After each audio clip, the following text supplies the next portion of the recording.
Hola, ¿cómo están? Mi nombre es Liliana Correa y estoy aquí para que brindemos unos minutos de actualización que pueden ser importantes para el manejo de la epidemia de coronavirus en las unidades de cuidado intensivo y que debemos estar enterados ya que han salido recientes guías y a veces recibimos información múltiple que puede ser abrumadora para las personas que trabajan en cuidado intensivo y para las áreas administrativas responsables del buen funcionamiento de un hospital. Durante el día de hoy vamos a hablar de la necesidad de ampliar la oferta de camas en cuidado intensivo y las estrategias que pueden utilizar los hospitales para esta situación, puntos específicos del manejo de la vía aérea y adicional a eso, cómo generar el mejor aislamiento de los pacientes y un transporte seguro dentro y fuera de la unidad de cuidado intensivo. Entonces, empecemos. Frente a la necesidad de camas en cuidado intensivo, es importante recordar históricamente que el cuidado intensivo aparece por las unidades de cuidado respiratorio en Europa cuando hubo la epidemia de polio en los años 50. En ese momento tuvieron que intubar pacientes y poner a todos los estudiantes de medicina de una región a manejar a los pacientes, que la mayoría eran niños, con ambú. Y además, cuando existían la ventilación de presión negativa con el pulmón de hierro, que son los ventiladores muy antiguos fuera del mercado que había en esa época, el hecho de tener esos pacientes concentrados en una sola unidad, con personal más experto dedicado específicamente al cuidado de esos pacientes con falla ventilatoria, fue lo que disminuyó la mortalidad.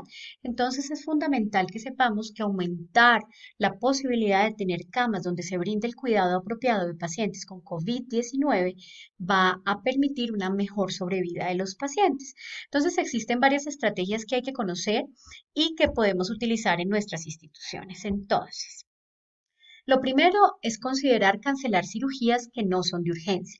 La mayoría de sistemas de salud que colapsan cuando hay una emergencia o una catástrofe natural es porque descuidan un poco los procedimientos que hacen parte de las urgencias cotidianas, las infecciones, los infartos, las apendicitis, las peritonitis, por estar enfocados netamente en los pacientes de la emergencia.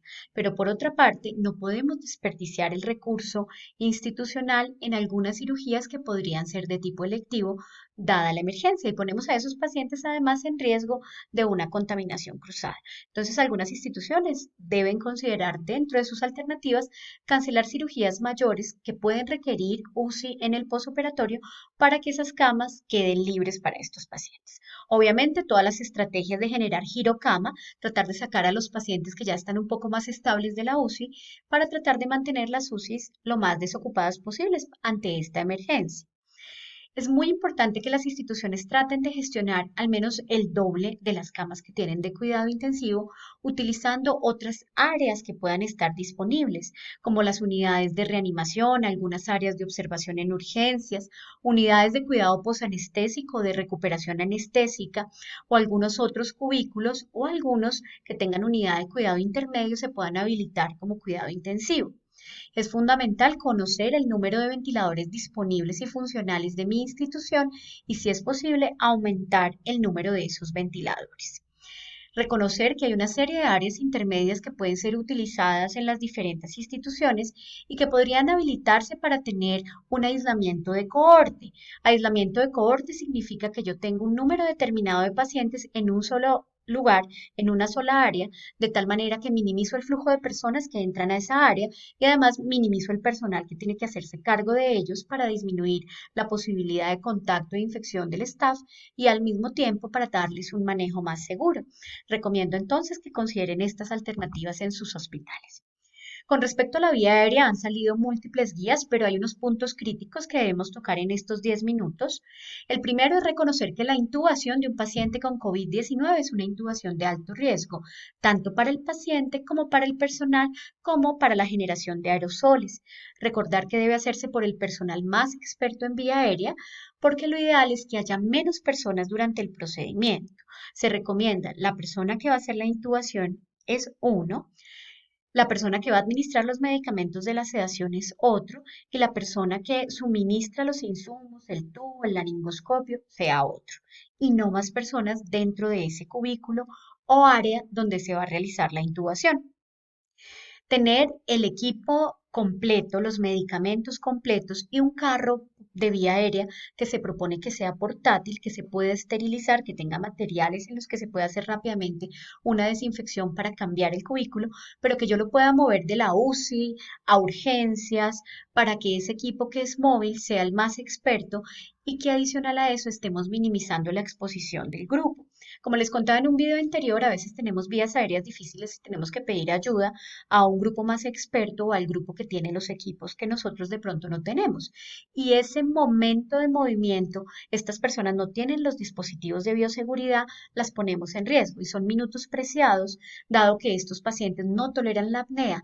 Y como se recomienda no utilizar ventilación con ambú, estos dispositivos de bolsa, reservorio, mascarilla que utilizamos tan comúnmente para hacer la intubación no están recomendados por guías. En caso de que toque utilizarlos, se recomienda hacerlo con filtro. Y como no lo vamos a hacer, sería muy difícil manejar esos momentos de hipoxemia de un paciente crítico mientras llega un experto a ayudarme con la vía aérea. Por esta razón, los equipos de vía aérea que se han utilizado en las instituciones han permitido un mejor control y una vía aérea que sea asegurada de manera temprana. Idealmente, preparar todos los medicamentos e insumos fuera del cubículo para que sean los mínimos momentos de ingreso y el mínimo momento de permanencia dentro del cubículo y que solo se entre al procedimiento. Esto obviamente garantiza la bioseguridad del grupo y adicionalmente pues mejora la sobrevida del paciente porque sabemos que intentos fallidos de intubación pueden aumentar la mortalidad.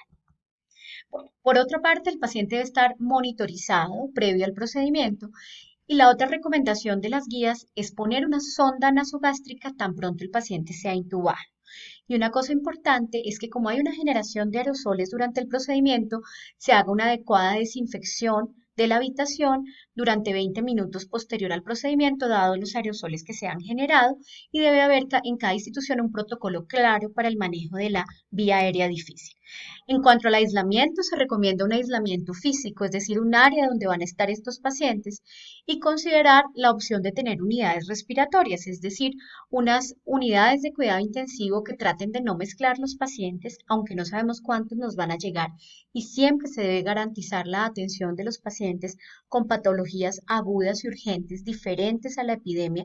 En este caso, debemos garantizar que la persona que requiere de UCI por un trauma cráneoencefálico, por una infección sistémica, tenga el acceso y la oportunidad de no quedar vulnerable a que no se atienda correctamente, pero la posibilidad de tener alguna manera de tener una unidad respiratoria puede ser recomendada por las guías.